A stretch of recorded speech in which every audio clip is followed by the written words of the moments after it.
Hello नमस्कार दोस्तों, आपका स्वागत है आपके अपने YouTube channel shift computer APH में। जैसे कि आपको पता है मैं थ्योरी क्लास लेके आया था पहले कंटिन्यू, और आज जो हमारी जो क्लास रहने वाली है वो एमसीक्यू टेस्ट की रहने वाला है, जिसके अंदर 20 एमसीक्यू टेस्ट रहने वाला है। ऑल कंप्यूटर के लिए क्लास बनाई गई है और यह क्लास डेली बेसिस पे कंटिन्यू चलेगी। फर्स्ट नंबर क्वेश्चन की बात करते हैं। वाणिज्यिक उपयोग के लिए उपलब्ध कराया गया पहला कंप्यूटर, कैसा कौन सा कंप्यूटर था जो वाणिज्यिक उपयोग के लिए उपयोग हुआ था? Option A MANIAC, option B ENIAC, option C UNIVAC, option D EDVAC. तो हमारा जो फर्स्ट नंबर क्वेश्चन का जो राइट आंसर रहने वाला है वह ऑप्शन सी हमारा राइट आंसर रहने वाला था, यूनिवेक कंप्यूटर। कौन सा कंप्यूटर अपना? यूनिवेक कंप्यूटर है। नेक्स्ट अपने बात करते हैं, सभी जितने भी कंप्यूटर हैं उनके बारे में बताया गया। ये जो कंप्यूटर है ये कौन सी जनरेशन के कंप्यूटर है? First generation.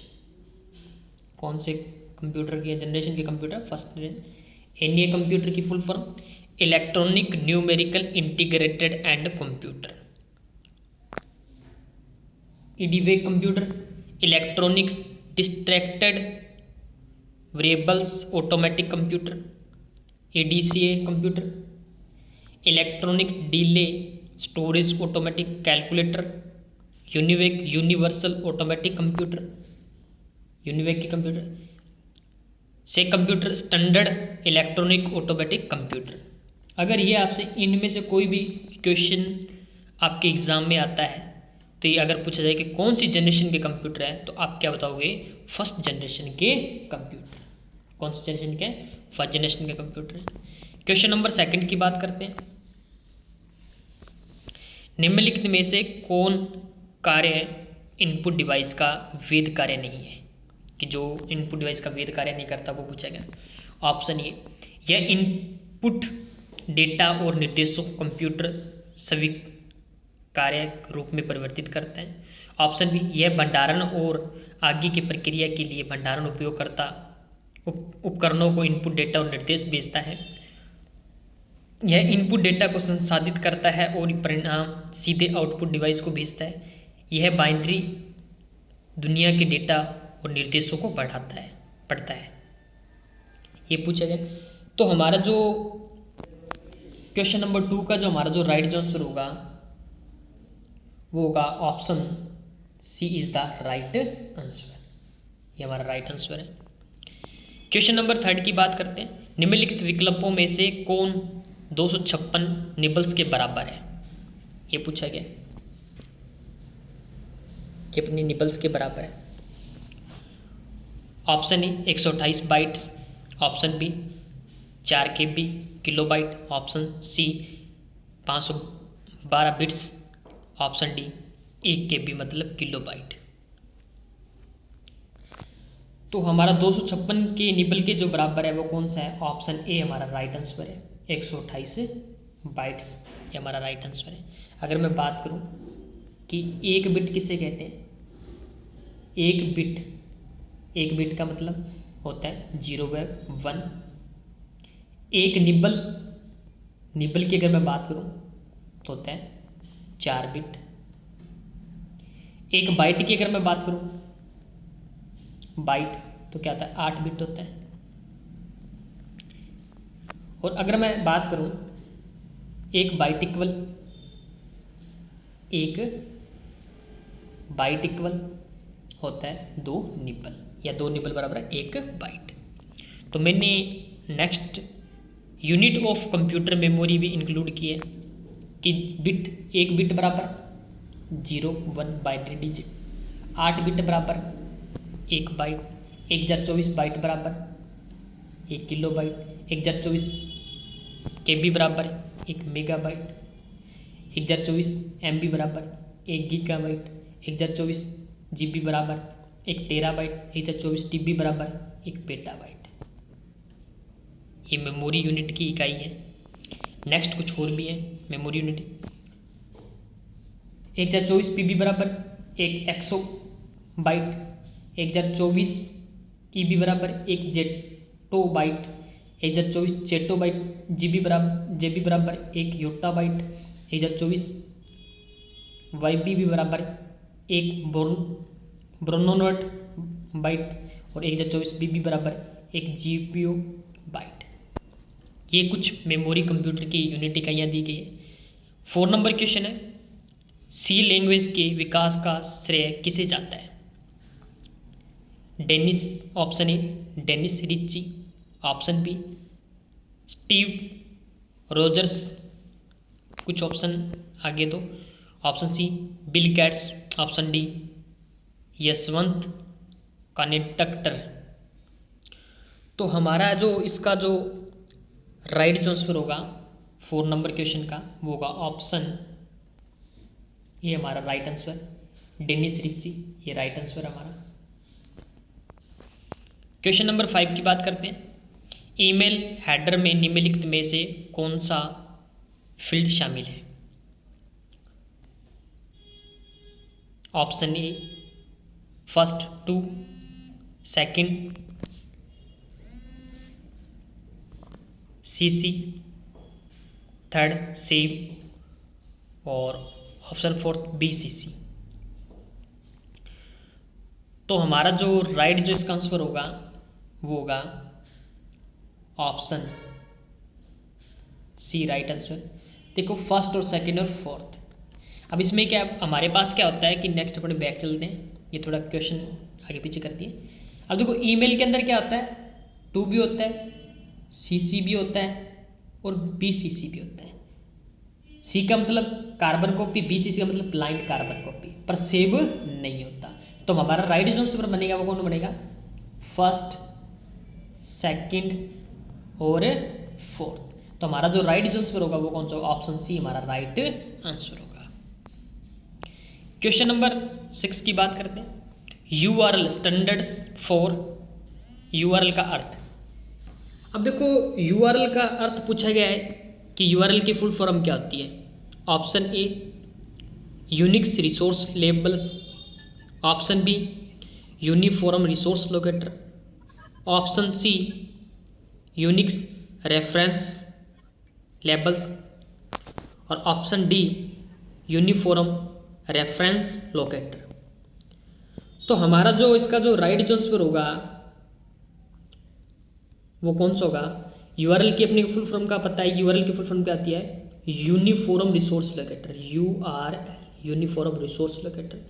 तो हमारा जो राइट आंसर होगा 6 नंबर क्वेश्चन का वो होगा option B is the right answer, uniform resource locator.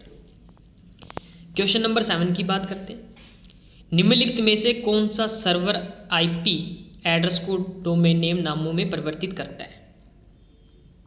Option A email, option B cloud storage service, cloud service, option C DNS, option D P2P। क्या P2P? तो हमारा जो इसका जो राइट आंसर होगा वो होगा ऑप्शन कौन होगा? सी हमारा राइट आंसर। जो ऑप्शन के अंदर ये लगा हुआ है ये हमारा क्या है? Right answer. DNS की full form domain name system और P2 का मतलब peer to peer. Question number 8 की बात करते हैं।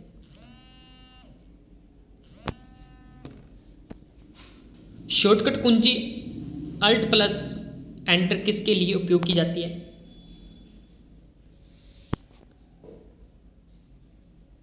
ऑप्शन ए एक प्रोग्राम से दूसरे तक जाने के लिए Alt+Tab, ऑप्शन बी चयनित आइटम की प्रॉपर्टीज दिखाने के लिए, ऑप्शन सी अलग विंडो में नया टैब खोलने के लिए, ऑप्शन डी सिस्टम का बलपूर्वक सेट डाउन करना। तो हमारा जो 8 नंबर क्वेश्चन का हमारा जो राइट आंसर होगा वो होगा option B is the right answer. चयनित आइटम की प्रॉपर्टीज दिखाने के लिए, क्या करने के लिए? चयनित आइटम की प्रॉपर्टीज दिखाने के लिए इसका ऑप्शन का यूज़ किया जाता है। ऑप्शन बी हमारा राइट आंसर है। कंप्यूटर को सेट डाउन करने के लिए हम कमांड को सेट डाउन करने के लिए अपने क्या करते हैं कि Alt + F4 बटन का यूज करते हैं। क्या करने के लिए इसका उपयोग किस लिए करते हैं भाई? Alt + F4। क्वेश्चन नंबर 9 की बात करते हैं। MS वर्ड 2019 डॉक्यूमेंट में एक ईमेल एड्रेस टेक्स्ट स्ट्रिंग स्वचालित रूप से हाइपरलिंक के रूप में दिखती है। इस लिंक को हटाने के लिए हमें निम्नलिखित में से किस विकल्प का चयन करना होगा? Option A edit hyperlink, option B convert to regular text, option C remove underline, option D remove hyperlink. तो हमारा 9 नंबर क्वेश्चन का हमारा जो राइट आंसर होगा वो होगा option D is the right answer, hyperlink, remove hyperlink, जिसकी shortcut की होती है Ctrl+K, हाइपरलिंक। ये राइट आंसर होता है। क्वेश्चन नंबर 10 की बात करते हैं।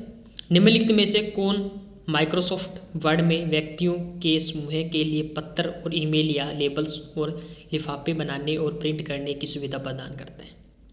Option A mail merge, option B pivot table, option C drop cap, option D paginations. तो इसका जो हमारा जो राइट आंसर होगा वो होगा ऑप्शन ए हमारा right answer, mail merge. 10 number question का। क्वेश्चन नंबर 11 की बात करते हैं। सेल A3 का सूत्र A1 स्टार $A$2 है।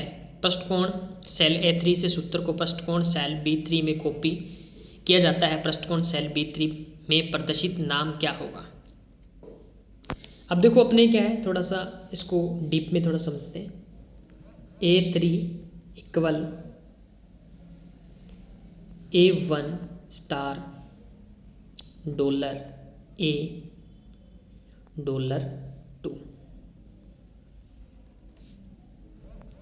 तो ये पूछ रहा है अपने से। अब क्या है कि अपने से बाद में मैं बना के बताऊंगा आपको कि इसका आंसर क्या आएगा। फिर option 3 equal B1 star $A और 2 6 × 5 मतलब 30। अब देखो ये 30 किस एंगल से है। सबसे पहले अपने एक कॉलम बनाते हैं यूं करके, ऐसे ये कॉलम बन गया। ये लाइनिंग देते हैं अपने,